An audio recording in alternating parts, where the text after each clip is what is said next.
लाडो और मिट्ठू तोता अपने मटर की फसल की रखवाली कर रहे थे। मम्मा, अब काम खत्म हो गया है। मम्मा, घर चलें। कुकू बेटी, आप घर जाओ, फसल तैयार है, मैं शाम तक खेत में ही रहूँगी। फिर कुकू घर चली जाती है।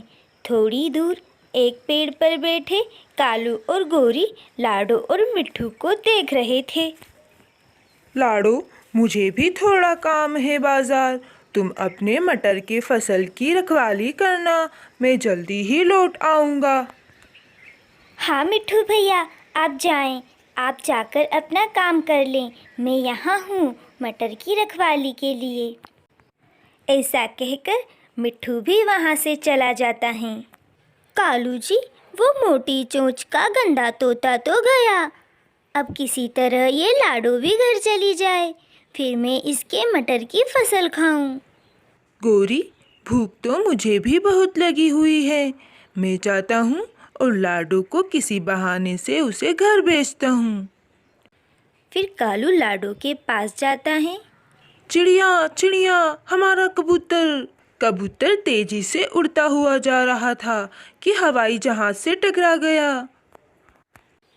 कालू भैया, क्या बच भी गया हमारा कबूतर? हाँ हाँ लाडो, जल्दी से जाओ और जाकर देख लो, कहीं ऐसा ना हो कि वो मर ही जाए। लाडो जल्दी से उड़ती हैं और कबूतर को देखने चली जाती हैं। गोरी गोरी, आ जाओ, लाडो चली गई। गोरी भी भागी भागी खेत में आ जाती हैं। कालू, तुमने ऐसा क्या कहा लाडो से, तो वो इतनी जल्दी भाग गई? गोरी, ये बात छोड़ो, तुम मटर खाओ मटर।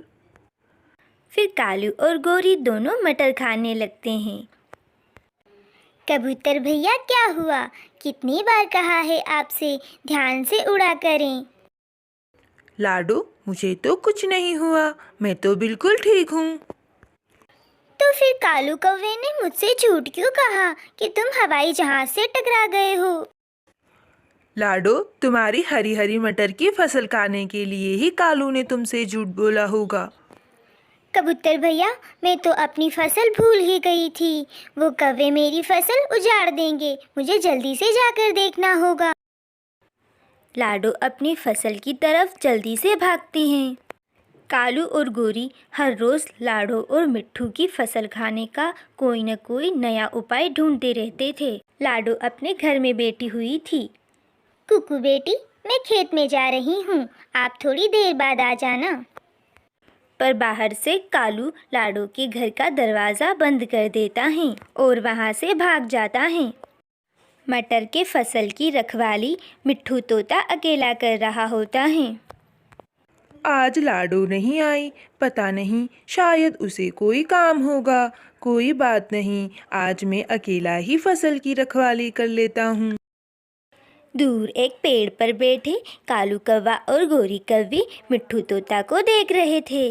कालू जी, उस छोटी चिड़िया का तो इंतज़ाम हमने कर दिया, पर ये मोटी चोंच का तोता, ये तो अभी भी यहीं बैठा हुआ है।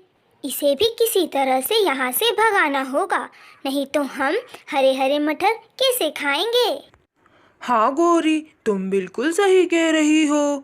ये मोटी चोंच का तोता तो यहाँ से हिलने का नाम ही नहीं ले रहा।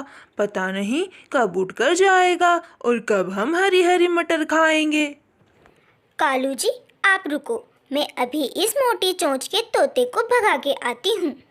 गोरी उड़कर तोताराम के पास चली जाती हैं।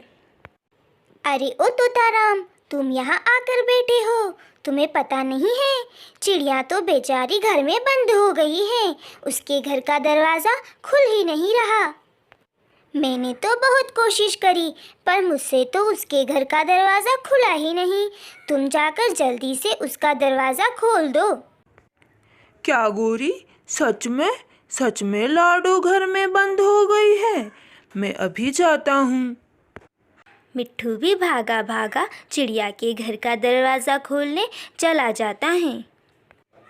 कौवी तो ज़ोर ज़ोर से हंसने लगती है और कालू भी वहाँ आ जाता है।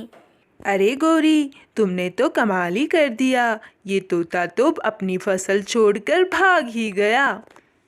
हाँ कालू जी, अब जल्दी जल्दी मीठे मीठे मटर खा लेते हैं, नहीं तो वो मोटी चोंच का तोता और वो छोटी चिड़िया वापस आ जाएगी।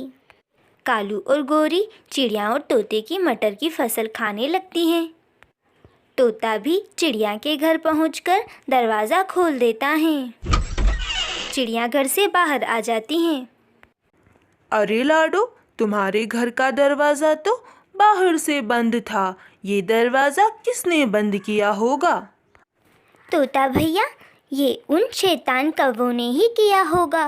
वो रोज़ हमारी फसल खाने के लिए कोई न कोई बहाना करके हमें हमारी फसल से दूर कर देते हैं और फिर मज़े से हमारे मटर की फसल खाते हैं। आज भी उन्होंने ऐसा ही किया है। मैं तो इन कौवों से परेशान हो गई हूँ। हमें कोई न कोई उपाय निकालना होगा तोता भैया, नहीं तो रोज ये ऐसे ही हमारी फसल बर्बाद करेंगे। हाँ लाडो, तुम बिल्कुल सही कह रही हो। हमें कोई न कोई उपाय निकालना होगा। वैसे मेरे पास एक तरकीब है उन कौवों को मज़ा चखाने के लिए। फिर तोता राम लाडो चिड़िया के कान में तरकीब बताता है। लाडो और तोता राम दोनों ही अपने खेत के पास ही छुप जाते हैं। छुपकर वो दोनों गोरी कौवी और काले कौवे का इंतज़ार करते हैं। कालू कौवा और गोरी कौवी मिट्ठू तोता और लाडो को अपने खेत पर न देखकर जल्दी से वहाँ आ जाते हैं।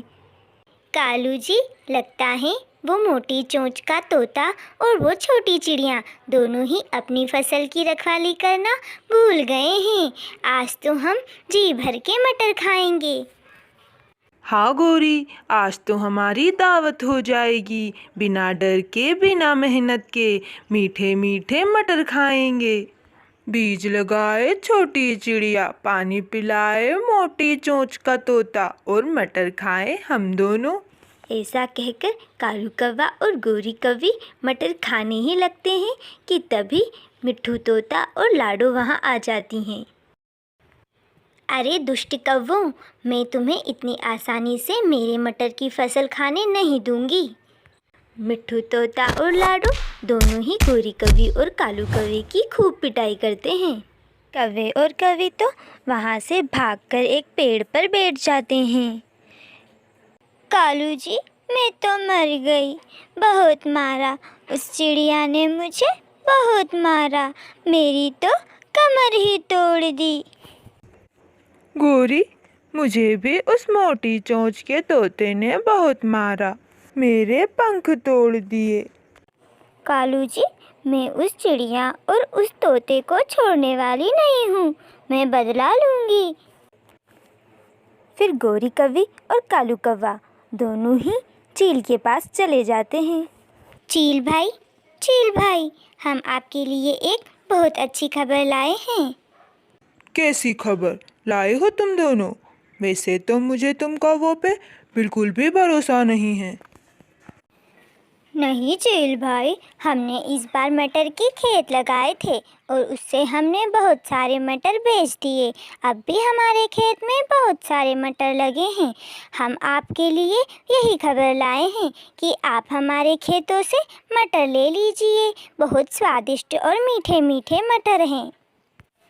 अच्छा ठीक है, तुम इतना कह रहे हो तो मैं जल्दी ही तुम्हारी मटर की फसल खाने जाऊंगा। इतना कहकर चील वहाँ से चला जाता है। गोरी, अब बड़ा मज़ा आएगा जब वो छोटी चिड़िया और मिट्ठू तोता की फसल ये चील बर्बाद कर देगा। उधर दूसरी तरफ चिड़िया और तोता भैया, हमने अपनी फसल कालू कौवी और गोरी कौवी से तो बचा ली, पर हमारी मटर की फसल में बहुत सारे कीड़े लग गए हैं। हमें कीटनाशक दवाई का छिड़काव करना होगा। फिर चिड़िया और मिट्ठू तोता अपनी फसल की रक्षा के लिए उसमें कीटनाशक दवाई डाल देते हैं। हाँ पर लाडो, हमें ध्यान रखना होगा कोई भी पक्षी हमारी फसल ना खाए। तोता भैया आप चिंता ना करें, हमने जो गोरी और कालू की पिटाई लगाई है मुझे नहीं लगता कि वो दोबारा आएंगे। और बाकी हमारे जंगल में कोई भी इस तरह की चोरी करके फसल नहीं खाता है। मिट्ठू और चिड़िया तो अपने घर वापस लौट जाते हैं। जब चील उनकी फसल खाने आता है तो उस दवाई से उसका शरीर जलने लग जाता है और वह वहाँ से भाग जाता है और भागकर गोरी और कालू कौवे के पास पहुँचता है। अरे कौवो, तुमने मेरे साथ कौन सी साजिश रची थी? उस फसल के पास जाते ही मेरा शरीर जलने लगा। मैं तुम दोनों को छोड़ूंगा नहीं। फिर चील भाई भी उन दोनों कौवे और कौवे को बहुत पिटाई लगाते हैं।